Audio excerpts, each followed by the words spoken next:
बघा, कोणत्या चक्रवाढ व्याज दराने एका रकमेची 4 वर्षात 16 पट रक्कम होईल असा प्रश्न.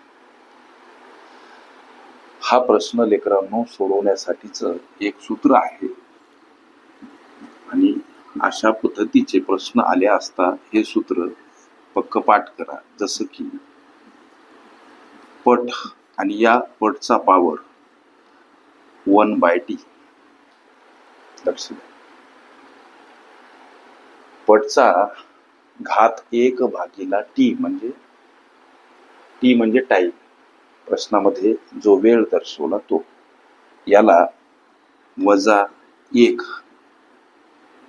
आता कंसाबाहेर गुणिला 100 या प्रस्तुत सूत्राचा अवलंब अशा पद्धतीचे प्रश्न आले असता करा.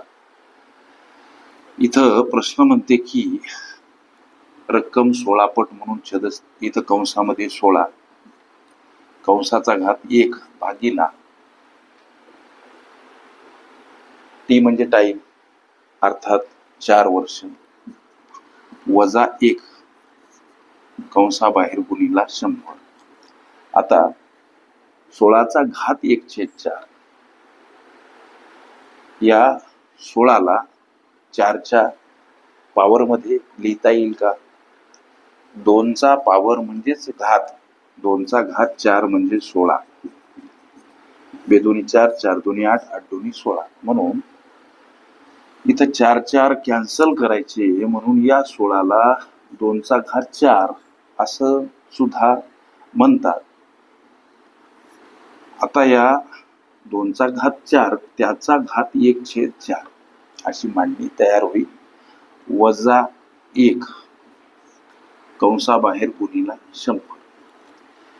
लक्ष द्या, एक सूत्र विस्तार सूत्रेमध्ये आपण अभ्यासलं, एचा घात m आणि त्याचा घात n असेल तर m आणि n या पदामध्ये लेकरांनो गुणाकार असतो. लक्ष द्या, आता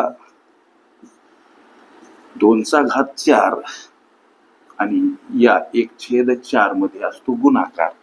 4 4 खलास, इथं -1 आहे.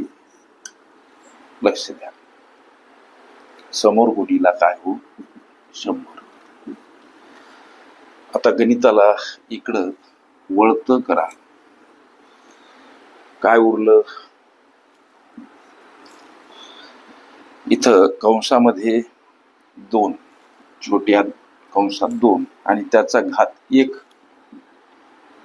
-1 आणि कंसाबाहेर गुणिला 100. 2चा घात 1 म्हणजेच काय हो 2 -1 गुणिला 100 ही वजाबाकी 1 गुणिला 100 हा गुणाकार काय 100%. हे या प्रश्नाचं लेकरांनो उत्तर. कोणत्या चक्रवाढ व्याज दराने एका रकमेची 4 वर्षात 16 पट रक्कम होईल? तर त्याचं उत्तर 100%. मात्र प्रश्नकर्त्या विद्यार्थ्यांनी पर्याय दर्शवले नव्हते. ओके, चक्रवाढ व्याज ही माझी प्लेलिस्ट अवश्य बघा. त्यामध्ये विविध स्पर्धकांनी विविध अंगांनी विचारल्या संभाव्य अशा असंख्य प्रश्नांचा सराव तुम्हास करता येईल.